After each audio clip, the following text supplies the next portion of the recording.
এইসব গীত বাদ্য করেন নদীরা, লোকেরা পয়সা দিয়ে সব নদীকে দেখতে আসে।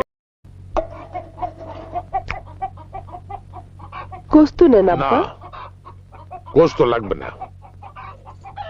গোস্ত না খাইলে ভাত খাবেন কি দিয়ে আব্বাজান? কোকিলার গোস্ত হইলে খাইতাম।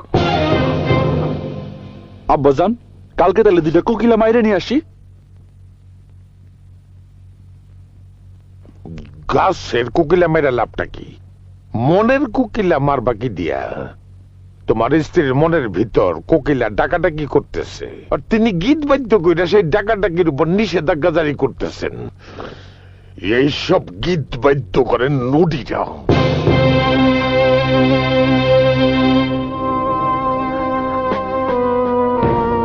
লোকেরা পয়সা দিয়ে সব নদীকে দেখতে আসে।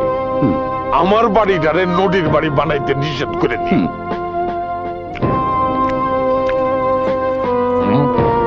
পায়ে আলতা দিছো কেন? কপালের টিপ দিছো কেন? ঠোঁটে রং মাখছো কেন?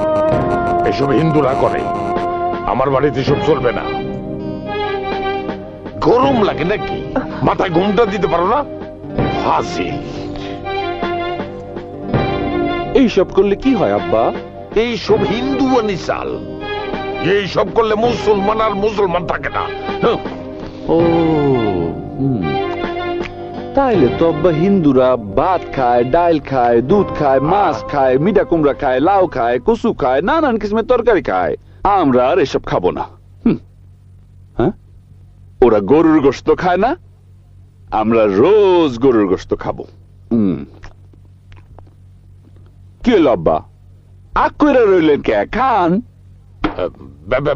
ব্যাককলের মতো কথা কেউ না, বেশি কথা কও কেন? হ্যাঁ, যত সব ফাজিল, বেশি কথা কও। বা কালকে তাইলে দুইটা কোকিলা মাইরে নিয়ে আসবো। কোকিলা মারার দরকার নাই। তোমার স্ত্রীর সঙ্গে কোকিলাদের ভাব আছে, উনি কো কো করে ডাকলে ওনারা আইসা বডির তলে কল্লা বাড়াইয়া দিব, বুঝেছো?